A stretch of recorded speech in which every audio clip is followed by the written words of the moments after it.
Voices Beyond Pages. This is Beren and Luthien by J.R.R. Tolkien.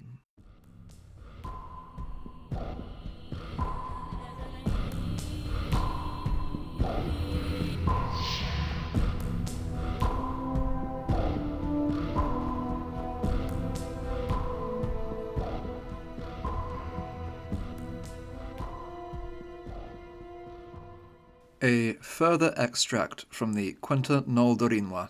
In the meanwhile, Luthien, learning by the far sight of Melian that Beren had fallen into the power of Thu, sought in her despair to fly from Doriath. This became known to Thingol, who imprisoned her in a house in the tallest of his mighty beeches far above the ground. How she escaped and came into the woods, and was found there by Celegorm as they hunted on the borders of Doriath, is told in the Lay of Luthien. They took her treacherously to Nargothrond, and Curufin the Crafty became enamoured of her beauty. From her tale they learned that Felagund was in the hands of Thu, and they proposed to let him perish there, and keep Luthien with them, and force Thingol to wed Luthien to Curufin, and so build up their power and usurp Nargothrond, and become the mightiest of the princes of the gnomes, the Noldor. They did not think to go in search of the Silmarils, or suffer any others to do so, until they had all the power of the elves beneath themselves and obedient to them. But their designs came to naught, save estrangement and bitterness between the kingdoms of the elves. Huan was the name of the chief of the hounds of Celegorm. He was of immortal race from the hunting lands of Orme. Orme gave him to Celegorm long before in Valinor, when Celegorm often rode in the train of the god and followed his horn. He came into the great lands with his master, and dart nor weapon, spell nor poison could harm him, so that he went into battle with his lord and saved him many times from death. His fate had decreed that he should not meet death save at the hands of the mightiest wolf that should ever walk the world. Huan was true of heart, and he loved Luthien from the hour that he first found her in the woods and brought her to Celegorm. His heart was grieved by his master's treachery, and he set Luthien free and went with her to the north. There Thu slew his captives, one by one, till only Felagund and Beren were left. When the hour for Beren's death came, Felagund put forth all his power, and burst his bonds, and wrestled with the werewolf that came to slay Beren, and he killed the wolf, but was slain himself in the dark. There Beren mourned in despair, and waited for death, but Luthien came, and sang outside the dungeons. Thus she beguiled Thu to come forth, for the fame of the loveliness of Luthien had gone through all lands, and the wonder of her song. Even Morgoth desired her, and had promised the greatest reward to any who could capture her. Each wolf that Thu sent Huan slew silently, till Draugluin, the greatest of his wolves, came. Then there was fierce battle, and Thu knew that Luthien was not alone. But he remembered the fate of Huan, and he made himself the greatest wolf that had yet walked the world, and came forth. But Huan overthrew him, and won from him the keys, and the spells that held together his enchanted walls and towers. So the stronghold was broken, and the towers thrown down, and the dungeons opened. Many captives were released, but Thu flew in bat's form to Taur Fuin. There Luthien found Beren mourning beside Felagund. She healed his sorrow and the wasting of his imprisonment, but Felagund they buried on the top of his own island hill, and Thu came there no more. Then Huan returned to his master, and less was the love between them after. Beren and Luthien wandered careless in happiness until they came nigh to the borders of Doriath once more. There Beren remembered his vow, and bade Luthien farewell, but she would not be sundered from him. In Nargothrond there was tumult. For Huan and many of the captives of Thu brought back the tidings of the deeds of Luthien, and the death of Felagund, and the treachery of Celegorm and Curufin was laid bare. It is said they had sent a secret embassy to Thingol ere Luthien escaped, but Thingol in wrath had sent their letters back by his own servants to Orodreth. Wherefore now the hearts of the people of Narog turned back to the house of Finrod, and they mourned their king Felagund whom they had forsaken, and they did the bidding of Orodreth.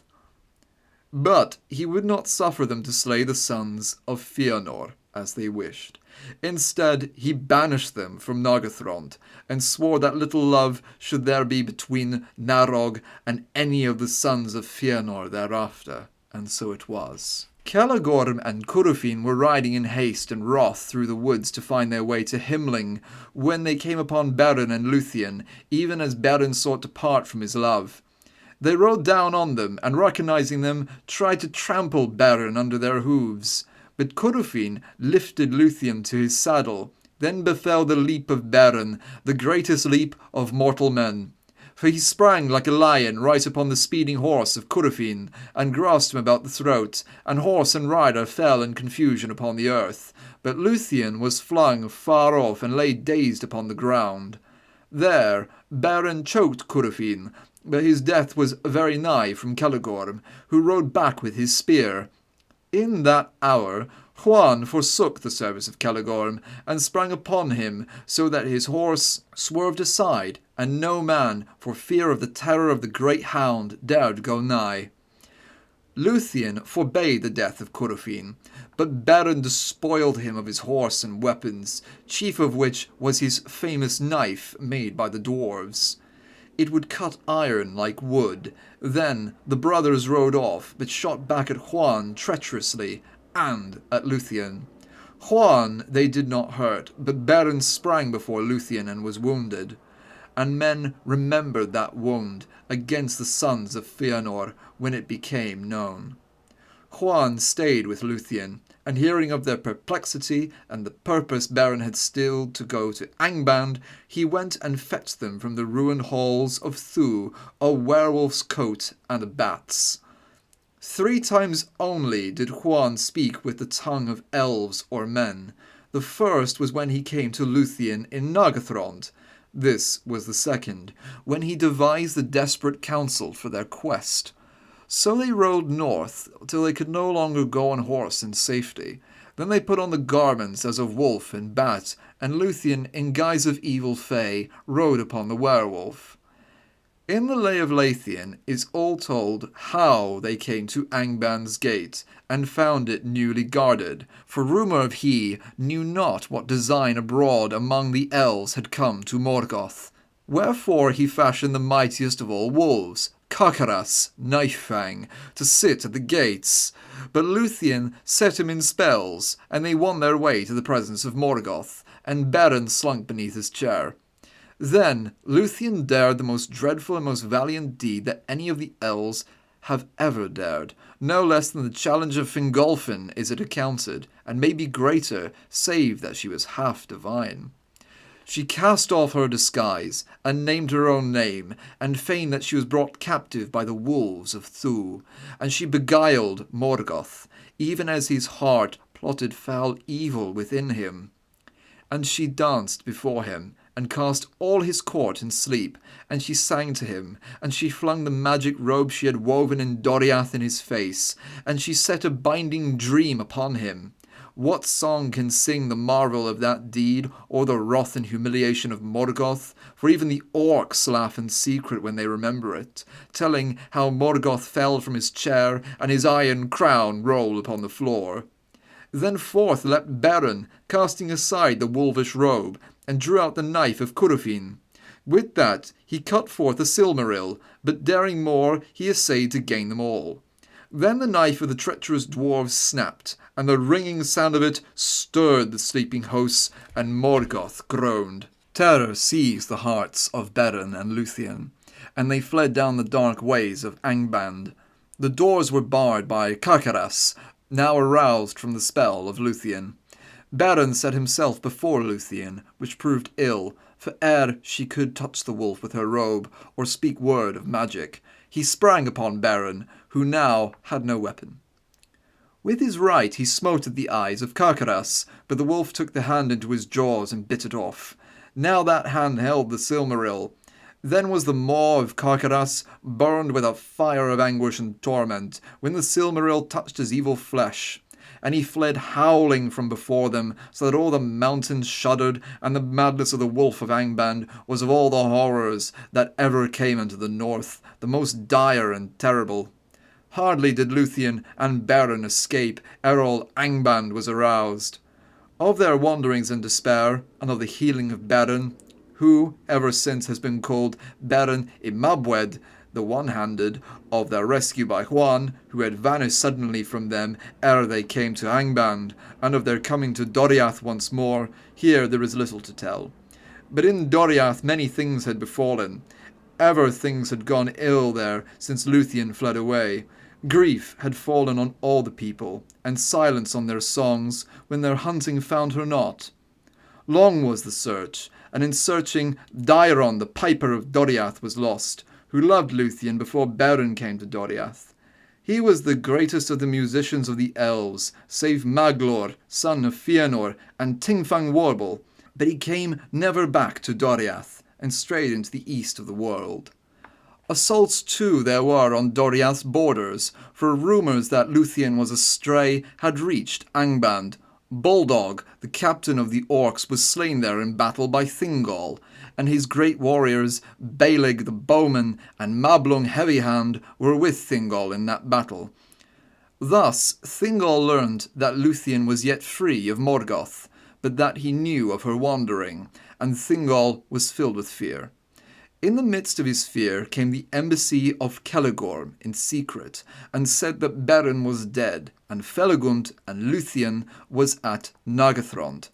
Then Thingol found it in his heart to regret the death of Beren, and his wrath was aroused at the hinted treachery of Celegorm to the house of Finrod, and because he kept Luthien and did not send her home. Wherefore he sent spies into the land of Nargothrond, and prepared for war. But he learned that Luthien had fled, and that Celegorm and his brother were gone to Aglon. So now he sent an embassy to Aglon, since his might was not great enough to fall upon all the 7 brothers, nor was his quarrel with others than Celegorm and Curufin. But this embassy, journeying in the woods, met with the onslaught of Carcaras. That great wolf had run in madness through all the woods of the north, and death and devastation went with him.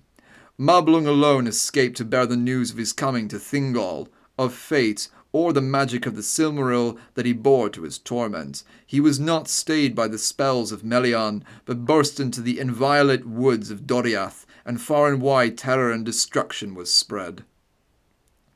Even as the sorrows of Doriath were at their worst, came Luthien and Beren and Huan back to Doriath. Then the heart of Thingol was lightened, but he looked not with love upon Beren, in whom he saw the cause of all his woes. When he had learned how Beren had escaped from Thu, he was amazed, but he said, "Mortal, what of thy quest and of thy vow?" Then said Beren, "Even now I have a Silmaril in my hand." "Show it to me," said Thingol. "That I cannot," said Beren, "for my hand is not here." And all the tale he told, and made clear the cause of the madness of Carcaras, and Thingol's heart was softened by his brave words, and his forbearance, and the great love that he saw between his daughter and this most valiant man. Now therefore did they plan the wolf hunt of Carcaras. In that hunt was Huan, and Thingol, and Mablung, and Baelig, and Beren, and no more. And here the sad tale of it must be short, for it is elsewhere told more fully. Luthien remained behind in foreboding as they went forth, and well she might, for Carcaras was slain, but Huan died in the same hour, and he died to save Beren. Yet Beren was hurt to the death, but lived to place the Silmaril in the hands of Thingol, when Mablung had cut it from the belly of the wolf. Then he spoke not again, until they had borne him with Huan at his side back to the doors of Thingol's halls. There beneath the beech, wherein before she had been imprisoned, Luthien met them, and kissed Beren, ere his spirit departed to the halls of awaiting. So ended the long tale of Luthien and Beren, but not yet was the lay of Luthien, release from bondage, told in full. For it has long been said that Luthien failed, and faded swiftly, and vanished from the earth, though some songs say that Melian summoned Thorondor, and he bore her living unto Valinor. And she came to the halls of Mandos, and she sang to him a tale of moving love so fair that he was moved to pity, as never has befallen since. Beren he summoned, and thus, as Luthien had sworn, as she kissed him at the hour of death, they met beyond the western sea, and Mandos suffered them to depart. But he said that Luthien should become mortal, even as her lover, and should leave the earth once more in the manner of mortal women, and her beauty become but a memory of song. So it was, but it is said that in recompense Mandos gave to Beren and to Luthien thereafter a long span of life and joy, and they wandered knowing thirst nor cold in the land of Belierant, and no mortal thereafter spoke to Beren or his spouse.